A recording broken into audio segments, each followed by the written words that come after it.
Welcome back to Proxam, everybody. And today we're going to be talking about the BielTan in Arks of Omen. And if they're, still awesome as always.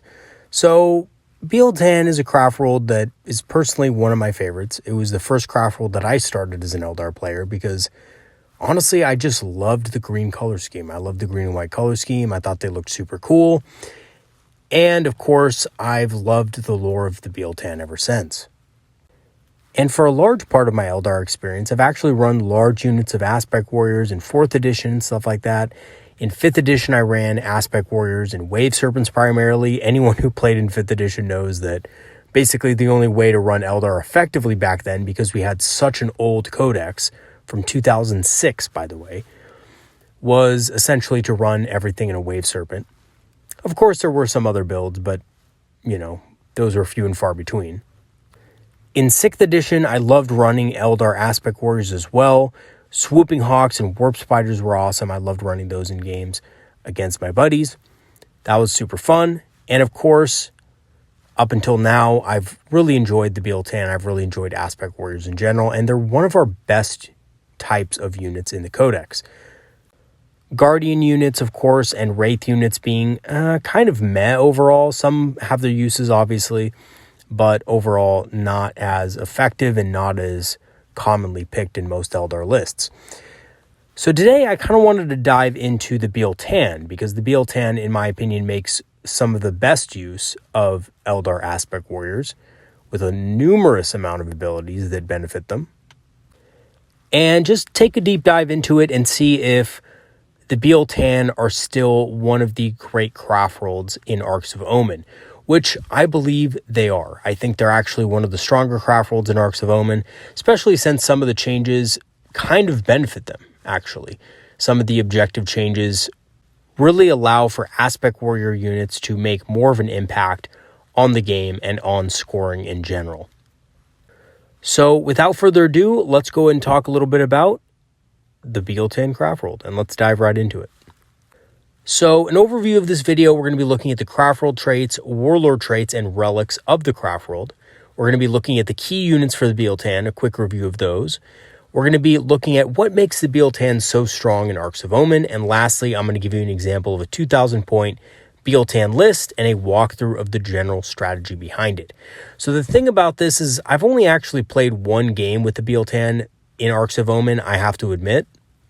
So take the updated list that I've created with a grain of salt. I think there are tweaks and changes that can definitely be improved upon on the list, but this is just a good general idea of how I believe a BielTan list should generally run. So let's go ahead and take a look at the BielTan army bonus, the Swordwind. So the first part of the bonus is reliable advance and battle focus rolls. Basically, you can get a minimum of 3 inches when making these rolls, so rolls of 1 and a 2 count as 3 instead. So this makes it a lot harder for your enemies to pin you down.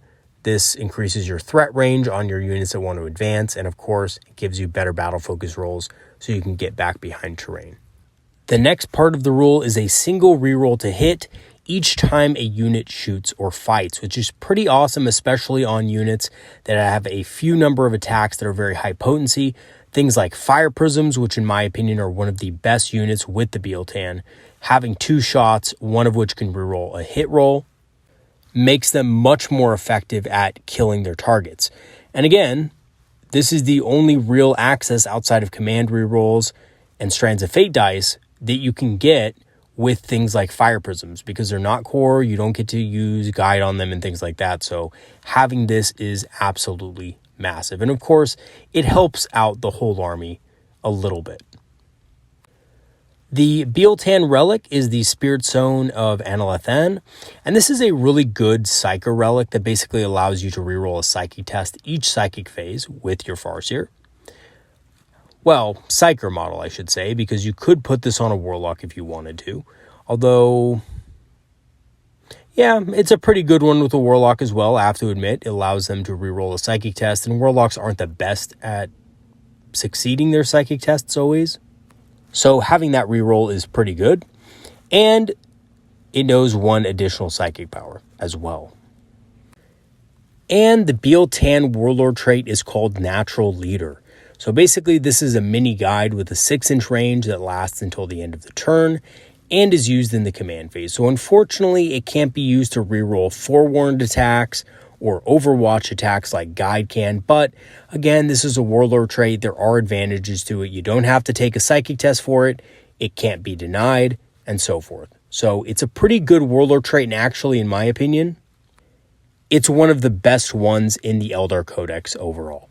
It's really awesome, especially for BielTan. You're going to want as many rerolls in your army as possible to maximize the damage of your Aspect Warriors.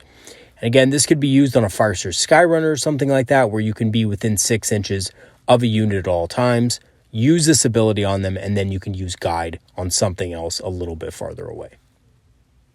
And for the BielTan stratagem, we have Wrath of the Shrines, which basically allows a target unit in your army to count unmodified 6s to hit as scoring 1 additional hit. So this also stacks with things like Blade Storm and Sustained Assault. So these are abilities that are great already on Aspect Warriors. So for example, Blade Storm is great on Dire Avengers. Sustained Assault is the ability for the Striking Scorpions. And this can actually stack on top of those things. So that means that every 6 you roll to hit with all those attacks, which by the way, the BielTan Aspect Warriors get a lot of attacks, each 6 is going to generate 2 additional hits. So that's pretty awesome. That's pretty amazing. And it's a great damage multiplier for any big unit of Aspect Warriors that you have with Guide and whatever. It just does a ton of damage. So having said that, what are the key units for the BielTan that can benefit the most from the craft roll traits, stratagems, relics, and so forth? So Dire Avengers are obviously up there. Warp Spiders, which are much better now as well. Howling Banshees, Striking Scorpions, Fire Dragons as well, Shining Spears, and of course Swooping Hawks. And when we're talking about Dire Avengers, we're talking about one of the most cost-effective Aspect Warriors for their points in the entire Codex. And I would even argue that they are the most cost-effective for their points in the entire Codex, tied with probably Fire Dragons. I know some people might disagree with that, but damage-wise, they do insane damage against vehicles, and they almost always trade evenly with them.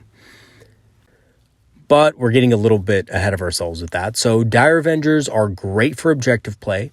Not only is their damage very good for their cost, but they have the ability to shoot and perform actions as well. And they have the Stand Firm Exarch power, which allows them to have objective secured on top of that. In addition, they also have access to powerful stratagems to increase their damage exponentially. And there's actually a combo that you can do with the BielTan with Dire Avengers and Fuegan, which I've outlined in one of my previous videos called The Flaming Shuriken.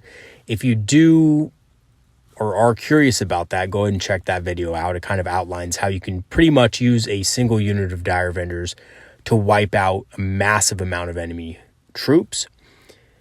And yeah, Dire Avengers, just really great damage for the cost, and they can also be very good in the objective game as well. Warp Spiders are another amazing unit with the BielTan. They have great mobility, and they make great use of the Wrath of the Shrine stratagem as well, especially when they're targeting bigger units, and they can get that full amount of attacks from their blast weapons.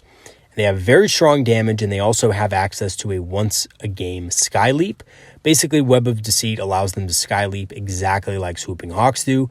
The only difference is, of course, Warp Spiders do much more damage. So if you take a big unit of 10 of these, load it up with things like Wrath of the Shrines, Guide, you shoot a couple of enemy Space Marine units, basically wipe them off the board, then you can Web of Deceit back behind terrain and rinse and repeat next turn. Of course, you wouldn't be able to do the Sky Leap ability again, or the Web of Deceit ability, because it's a once-a-game item, or it's a once-a-game use, I should say, it's not an item. But this allows you to get extremely good value out of your Warp Spiders, and also, even after they use Web of Deceit, they can still battle focus away 2d6. And you can reroll this result with Matchless Agility. So for one command point, it allows you to reroll the battle focus dice, and since Warp Spiders use 2, you can reroll both of those dice. So let's say you roll a 3 or something like that, and you basically just, you're shit out of luck. Well, you could say, you know what, I'm going to spend a command point, re-roll that, and you can get something way better, maybe an 8 or something like that, and go behind the piece of obscuring terrain that you meant to go behind in the first place. Howling Banshees are another great unit for the BielTan because they're great at target elimination and can out-trade other units quite easily. They also deny overwatch and force enemies to strike last, so if you are assaulting in with multiple units in combat, Banshees are a great way to make sure that all of your units strike first without being counterattacked. And lastly, they are great for achieving the Wrath of Cain secondary objective because they can very easily kill units pretty dead on charge. And even though they probably will die after, they can at least trade in their lives for those victory points. Striking Scorpions are also very good with the BielTan. They combo great with Wrath of Shrines to deal immense damage with mortal wounds. And they have easy alpha strikes into the enemy deployment zone with advanced positions. So you take a unit of these guys, if you get first turn, you can charge into an enemy unit, kill them, consolidate into their deployment zone, and get behind enemy lines for 3 victory points. So not a bad way to start a game. Fire Dragons are also very effective with the BielTan, and they trade very well with heavier vehicles and can potentially kill 2 large targets in one turn with the Wrath of the Shrines and, of course, Strands of Fate. So if you bank a few hit rolls for Strands of Fate that turn, you can turn a unit of 5 Fire Dragons into an absolute blender of enemy Leman Russ battle tanks. And with a couple of buffs, let's say just a quick guide or a quick natural leader ability, a unit of 5 Fire Dragons can pretty securely kill 2 Leman Russ battle tanks in a single turn. But Proxy Hammer, what are you talking about? How can they possibly do this? Well, just think about it for a second. You have 5 attacks, they're hitting on 3s if you're guided, and you have the Wrath of the Shrines up with a couple of Strands of Fate. You can essentially get 7 hits, not even counting for the fact that you might roll a natural 6 on the other dice. And you can, basically essentially destroy those Leman Russ battle tanks on average rolls. You're rerolling ones to wound because of your special ability, Assured Destruction. And typically they're only going to get a 6+ armor save against the attack. Of course, you could roll bad, dice gods be damned or dice gods be praised. That could happen. But generally, if you do invest the Strands of Fate, if you do invest the command points in the Wrath of the Shrines ability, Fire Dragons can trade so much higher than their points cost would suggest, and you can actually just devastate multiple vehicles in the enemy army in a single turn.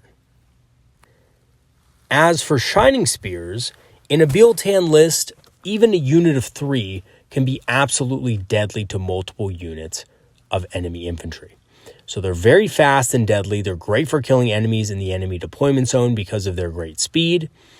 And they have good shooting as well as combat. So they can, again, potentially kill 2 units in a single turn with the right buffs. And the cool thing about these guys, if you have a large unit of them, you can actually make great use of the Wrath of the Shrines stratagem in both the shooting phase and in the combat phase. So basically what happens is in the shooting phase, you shoot with their Shuriken Catapults and the Exarch Shuriken Cannon. You use Wrath of the Shrines to buff that up, and you can even use Blade Storm if you wanted to kill 1 unit. And then in the assault phase, you can basically also use Wrath of the Shrines to charge into the enemy unit, another enemy unit, I should say, and wipe them out as well. Now, I know that a lot of things I'm saying in the past couple of units, I'm basically using examples where you'd be using a lot of command points, but that's kind of exactly what you want to do with the BielTan. You don't really want to focus on using command points for defensive abilities. You want to really focus on using command points for offensive abilities to destroy your opponent's ability to fight back. Units like Shining Spears are perfect for this because they can destroy multiple units in a single turn and leave your opponent unable to strike back effectively. And lastly, we have Swooping Hawks here. So Swooping Hawks, I think despite being nerfed, are still a great unit for utility in small numbers of 5 and stuff like that. And they can still do considerable damage with the Wrath of the Shrines if you do choose to use them in larger units. So a unit of 10 of these with the Wrath of the Shrines can actually do very good damage and remain pretty safe for the entire game. Again, are you going to be running 30 of these things? Probably not. They're too expensive for that. But At least in a BielTan list, you can probably get away with using 10, using the Winged Evasion or the Suppressing Fire Exarch power for a little bit of utility or extra survivability. So the question becomes, what is making the BielTan so strong in Arks of Omen? Because they were pretty strong before. I thought they were one of the 3 top craft worlds in Nephilim, and I still think that, even though they weren't showing up in a lot of tournaments. Probably because Ynnari and Uthwei were kind of dominating that scene at the time. And there probably just wasn't as much room for the BielTan because some of their secondaries are a little bit weaker. But with the new changes, I think the immense hitting power of the BielTan is going to really affect the game in a big way. They have extreme amounts of raw damage. And on top of that, with everything getting less durable, I think BielTan units can pretty much run through multiple units a turn with the right buffs. And of course, their improved secondary selection, which I believe behind enemy lines could be a very good way for the BielTan to actually become more competitive as well. So what exactly makes the BielTan have a lot of hitting power? Well, we already kind of went over it, but basically their Warlord trait Natural Leader and the Wrath of the Shrine stratagem both increase the damage of their target units immensely, especially when you can combine them with things like Blade Storm and Sustained Assault and things like that on key units of Dire Avengers and Striking Scorpions. Their Aspect Warriors are pretty much already hard-hitting as is, and the BielTan makes them even more deadly. And in general, the BielTan have a very aggressive playstyle because they do like running these Aspect Warriors. Their playstyle is going to center more around aggression and killing enemy units to control the board and the game, rather than sitting back and waiting for the enemy to come to them like an Uthwei list would. And honestly, I think with the incentivized new secondary objectives that are, basically better for faster armies that can engage enemies in their deployment zone quicker to score victory points, I think we're going to see a lot more BielTan trying to be played very competitively as well. And of course, like I said, the improved behind enemy line secondary objective really helps the BielTan because the BielTan has really fast, hard-hitting units like Shining Spears, Striking Scorpions that can get into the enemy deployment zone by turn 1 and score more victory points on this objective. So before, you only got 2 points per unit for being in the enemy deployment zone, and now you get 3 points for having 1 unit and 4 points for 2. Which actually, believe it or not, that extra point that you score from only having 1 unit in the enemy deployment zone makes it much easier for you to max out this secondary. And I already thought the secondary objective was really good for certain builds, but now it just seems like an auto-include in almost any list that's not going to be focusing on defensive tactics. So any list that's running a more defensive build like Uthwei, right, where you have multiple units of support weapons and things like that, unless you're running something like that, you're probably going to be picking up behind enemy lines because it's so effective. It's so easy to score on for Eldar. And we have a lot of cheap trading units also that can easily score on this as well, like Vipers, minimum units of Wind Riders, and things like that. So I do have an example of a 2,000 point BielTan list that I've played 1 game with so far in Arks of Omen. So I don't have that much testing with it. I had a older BielTan list, which I ran for much of Nephilim, that was pretty effective in my opinion. But now with the new detachment, I've changed it a little bit, and we're going to go through it. And I'm going to give you the general strategy behind it and just walk through the list with you guys. And just a quick disclaimer though, I don't have a lot of experience with this particular list, and I have to admit, maybe some of you guys can maybe give me some pointers about this list. I don't exactly think it's optimized, and I was trying to work on it a couple of days ago, and I was trying to see what didn't work about it, because the game I played against Chaos Demons, although went well on the killing front, didn't exactly go that well on the objective front. And I only ended up scoring something like 65 victory points that game in total. So there does need to be something that's added to this list. I don't know exactly what it is. I can't really put my finger on it. But considering how much I killed of the enemy forces in the later stages of the game, I would figure that I'd be able to score more victory points on it. But the truth of the matter is that all the units that were scoring on secondary objectives were doing all right, but I just wasn't able to quite hold those primaries well enough in the later stages of the game for it to make a difference. Because my opponent did have some units that were able to clear those units off, and I wasn't able to score. So this list does need a little something. I don't know exactly what it is, but if you guys kind of have some ideas, feel free to let me know. Okay, starting off with HQ, we have a Farseer Skyrunner with a Singing Spear, the Spirit Stone of Biel-Tan, of course, Guide, Focus Will, and Doom. So what I love about the Spirit Stone of Biel-Tan is it allows a Farseer to really be able to cast his powers effectively. So the reason I give it to this Farseer is because you're really going to need Guide and Doom to go off in this list, because your whole list is based on dealing damage to hard targets and eliminating them. So I went ahead and put the Spirit Stone on him, and I also put Focus Will on him so that he can get a +2 on all of his casts, or if the other Farseer really needs it, he can cast it on that other Farseer. Speaking of the other Farseer, we have Ghostwalk and Fateful Divergence, along with the Natural Leader Warlord trait. So essentially, this Farseer is going to be a more forward-based Farseer, trying to give Ghostwalk to things like the Shining Spears or the Striking Scorpions, if they do need it. We have it here. And then Fateful Divergence for extra command points, of course. And then we have Natural Leader to give a buff to the units that are going to be striking out and eliminating targets. Things like Shining Spears, small units, stuff like that are great targets because this only lasts until the end of the turn. So it doesn't go into the next turn, so you're not going to have to worry about Overwatch or the enemy units assault phase, because you'll probably end up eliminating them. And the units that you're going to be casting this on, in this list at least, are fairly tradable. So small units of Shining Spears, a small unit of Scorpions, things like that. And lastly, of course, we have Fuegan, the Phoenix Lord. So a couple of you might be already doubting this list and saying, oh my God, Fuegan, such a meme, such a mean character.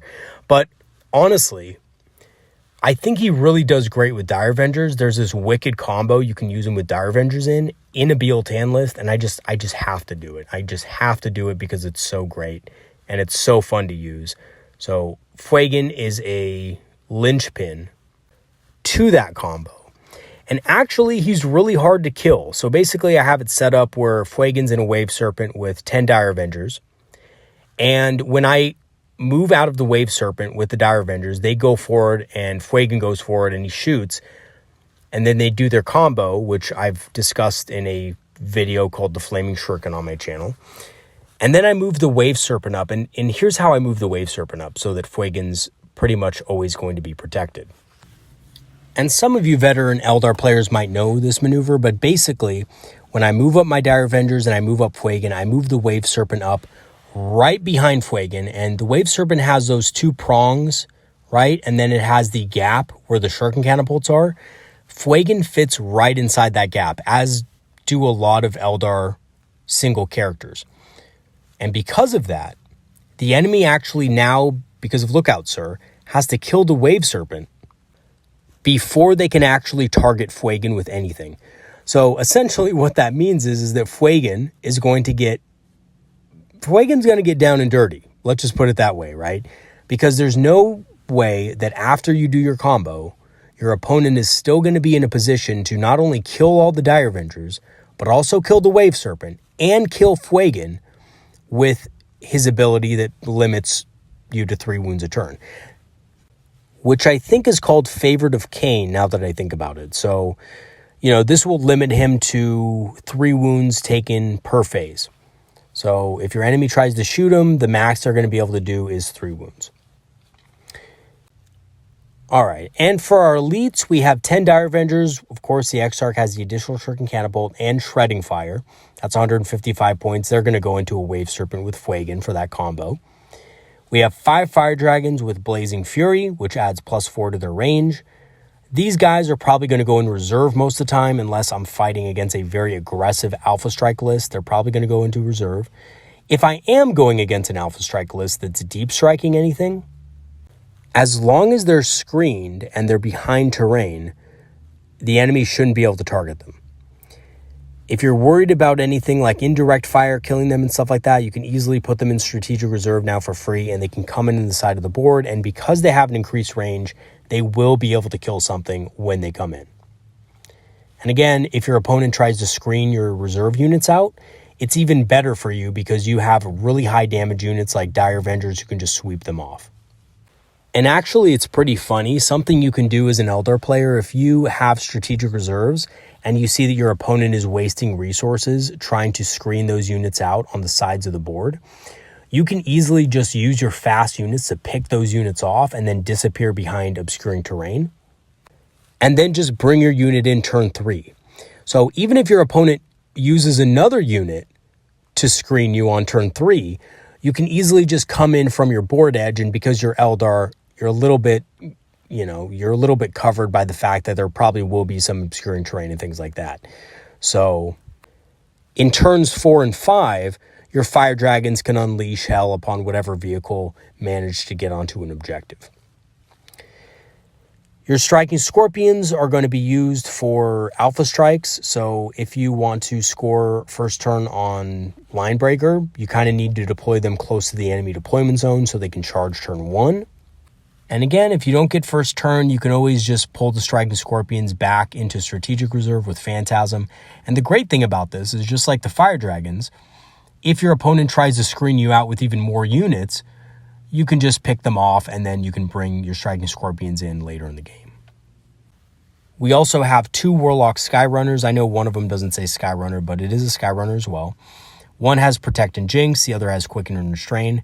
These guys are basically just to score on the Psychic Secondary Warp Ritual, and then on the turns that they don't have to use Warp Ritual, they can reduce enemy armor and slow enemies down as well. For our fast attack, we have 10 Warp Spiders with the Web of Deceit and the additional Death Spinner and Power Blades. That comes in at 245 points. It is kind of expensive, but this is a huge sweeper unit, and with Wrath of the Shrines Guide as well, you're going to be basically mowing down Space Marines with this unit. So with the loss of Armor of Contempt, Space Marines are only getting a 5+ save against these guys, which can be reduced even further with Jinx or something like that. So although you probably won't do it, 10 Warp Spiders can pretty convincingly, with Guide and Wrath of the Shrines, kill 2 units of basic Space Marines that have no defensive buff. So if they're out in the open, they're not going to have fun. Let's just put it that way. We also have 2 units of Shining Spears. And these 2 units are basically just meant to kind of hide in the first kind of turns of the game behind some obscuring terrain and then strike out when they have a target. So they are kept cheap. I gave them basically just the Shuriken Cannons, which are free for the Exarch. One Exarch has the Paragon Saber and Heart Strike for the Mortal Wound combo, and the other has a Star Lance and Expert Lancers. And there's no particular reason I gave one of them a Star Lance. It's just because I had extra points and I had nothing else to spend it on. But the Star Lance is a little bit of an improvement. This basically just helps the unit hit a little harder against bigger stuff. But essentially, these guys just charge into enemy units, they kill them, and they make trades.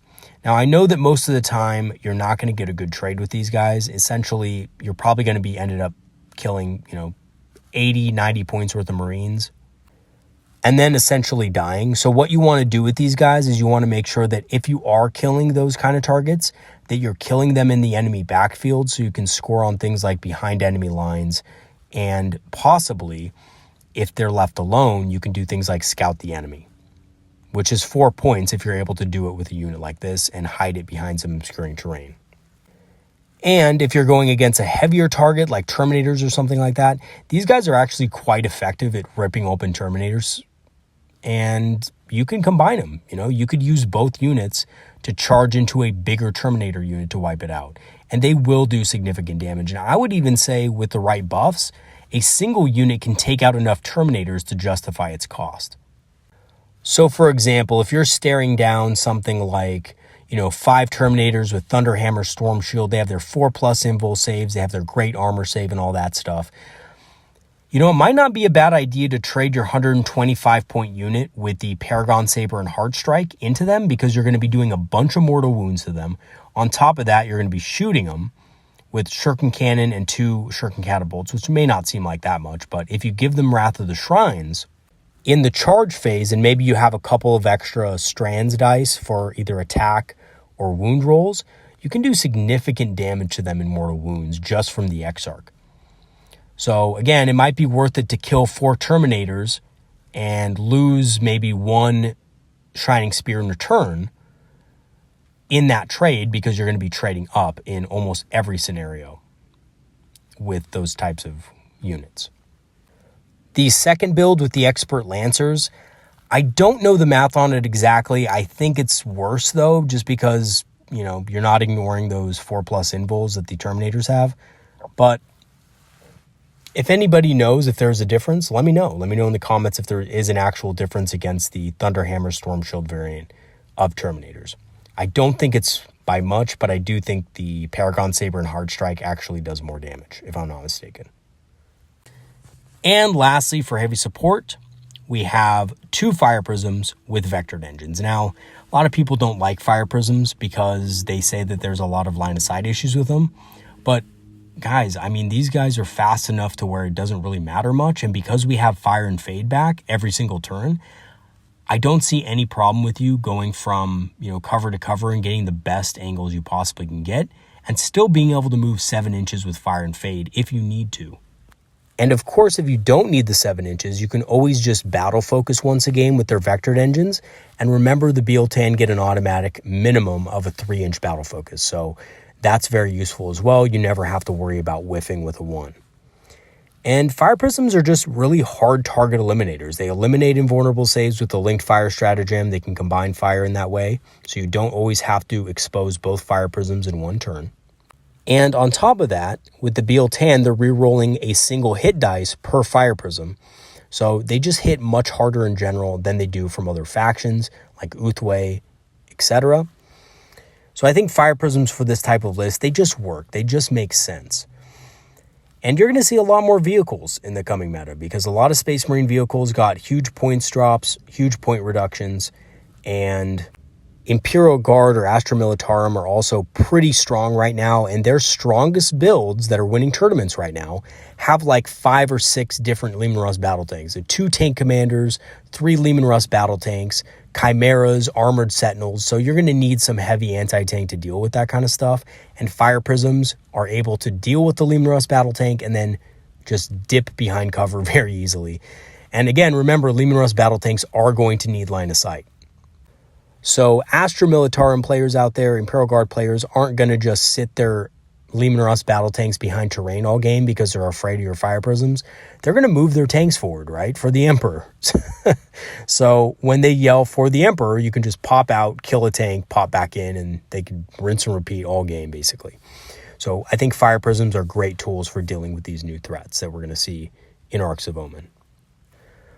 Oh, and one last thing. We do have a Wave Serpent, of course, with twin scatter lasers, just to keep it cheap. It's only there to transport the Dire Avengers and maybe afterward protect Fuegan and, you know, maybe get on an objective if it survives, that is. Or lane block something or movement block something. So in general, the whole idea of this list is just to hit the enemy units that come out of obscuring terrain in the first couple of turns so hard that they can't really retaliate against you. And then on top of that, you can pull a vast majority of your units back behind terrain. You can pull your Warp Spiders back behind with Web of Deceit. You can pull your Fire Prisms behind terrain with either Fire and Fade or Battle Focus. You can make very cost-effective trades against their most threatening targets with things like Fire Dragons, Shining Spears, which by the way is a great combo, so check this out. The new Land Raider doesn't have Armor of Contempt. It is also cheaper. So Fire Dragons, actually, with Wrath of the Shrines, can kill a Land Raider in the shooting phase. And then in the assault phase, you can have a unit of Shining Spears with the Paragon Saber and Heart Strike combination shoot at the Storm Shield Terminators that just popped out, and then charge them with a Ghost Walk, and maybe a Strands of Fate dice as well, and eliminate most of that unit. So 200 points worth of Land Raider. I think Land Raiders are around 200 points now. And, 200, well, let's see, 33 points for a Storm Shield Thunderhammer Terminator. So that's probably 160 some points for a squad of Terminators now. God, that really just sounds nasty, doesn't it? 160 points for 5 Terminators with Storm Shield Thunderhammer. That's crazy. But essentially, though, with this combination with the Fire Dragons and the Shining Spears, you're really only paying about 140 plus 125 points to kill 200 plus 160 points worth of enemy models.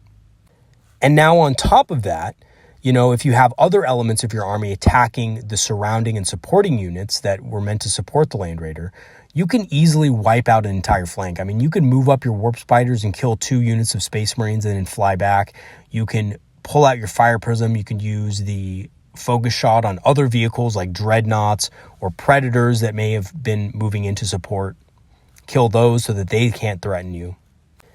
And then all the while, on your side of the board, you're using things like Warp Ritual and things like that to really just try to ram home as many secondary points as you possibly can, while also getting into the enemy deployment zone with maybe your other unit of Shining Spears on the other side of the board. Maybe you want to sneak in there and get those victory points somewhere else. So that's the goal to this list. Now, earlier I mentioned that there were some problems that I had running this list for the first time against my Chaos Demon opponent. And again, the problem wasn't killing units, and maybe it was just because it was Chaos Demons and they, have a lot of deep striking and a lot of different things like that. But, I found it was difficult to score on primary points because there was always just something that could wipe out my unit. So I didn't have a strong holding unit that could actually hold an objective in the late game.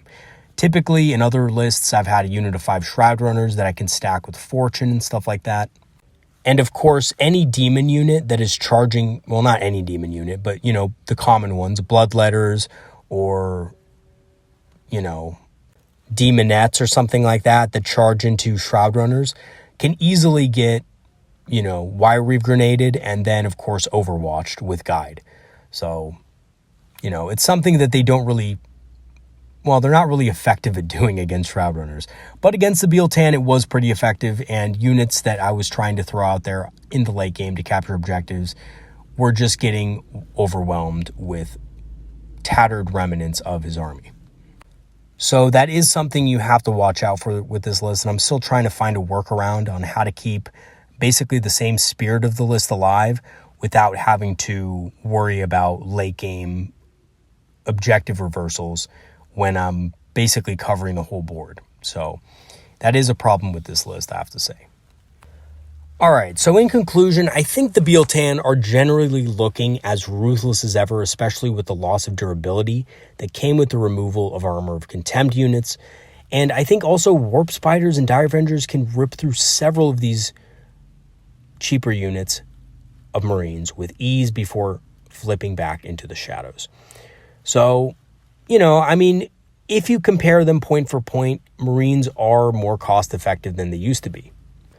But that also means that those units are occupying more space on the board, and it doesn't really matter because we can basically almost kill 2 units of full Marines now with buffs. And in fact, in that last game that I had, it wasn't against Marines, it was against Demons. But a unit of Dire Avengers using the combo killed 2 full units of Bloodletters and a Herald in a single turn of shooting. And that was on the low side, Of course, the thing about Chaos Demons is they get that, they get the demonic save, which means your AP doesn't mean much. But even still, I was able to kill 2 units of Bloodletters and a Herald with that combination, even though my opponent got a bunch of saves against it. Your opponent, if you're fighting Marines, isn't going to get as many saves against that because you not only have AP2 with Dire Avengers, but you could also possibly go up to AP4 with the Shuriken special rule, which means, your Marines aren't getting a save, essentially. So this can be a very powerful combination. You can wipe out a lot of the enemy forces that are on objectives and things like that. So again, by combining your Dire Avengers, your units like Warp Spiders, Dire Avengers with Wrath of the Shrines, using behind enemy lines with units like Shining Spears, and using Warp Ritual, of course, with your Warlocks, the BielTan can easily compete in the secondary objective game. Now, the primary objective game, I'm still trying to work out the fine points of, but I still believe there is a way to do that as well. I think maybe what I could do in my list is I could swap around some of the elites, and I could bring in some Vipers instead, and we can see how that goes. But anyway, it's a work in progress. Let me know what you guys think about that, by the way. I'd really like your advice on something like this. And it was really odd because it was one of those games where they did really well as far as the damage they dealt and the units they killed. My opponent really didn't have a lot left at the end of the game, but the things that he did have left were enough to sweep off the few units of, aspect warriors that I put on objectives to score on primaries. So I wasn't able to get a lot of primary points. And that was it was a little bit odd. I was like, oh, wow, okay. Your 3 bloodletters were able to kill my unit of shining spears, or, my fire prism that I put on turn 5 out there, your herald and your, leftover units were able to kill it. It was just a little bit strange. But anyway, so yeah, there's a few fine points that I have to figure out there. But thanks for watching, you guys. I think Biel-Tan is still in a great place, obviously. Probably even a little bit better now that Arks of Omen has come out and there's been those changes. As always, leave a comment in the comment section. Tell me what you guys think about the Biel-Tan. I think it's going to be one of the better craft worlds again going forward. And yeah, also one of my favorite craft worlds, so that's really great. All right, everybody, peace out. That's going to be it for today. I will see you guys later. Have a great one. And one last thing before I go. I know I mentioned this in a previous video, but I have recently, I've resisted it for a while, but I have recently started a Patreon. And if you do want to support the channel, in a little bit of an extra way, more than you already do, you can go ahead and click the link in the description, and that will bring you to the Patreon. I think there's a level for support of $2 a month. That would really be appreciated. Again, I'm hoping to get some new recording equipment so I can, not record on my cell phone anymore, and maybe the quality will be a little better as well. All right, everybody, peace out. See you guys later, and have a good one. More to come. Have a good one, everybody.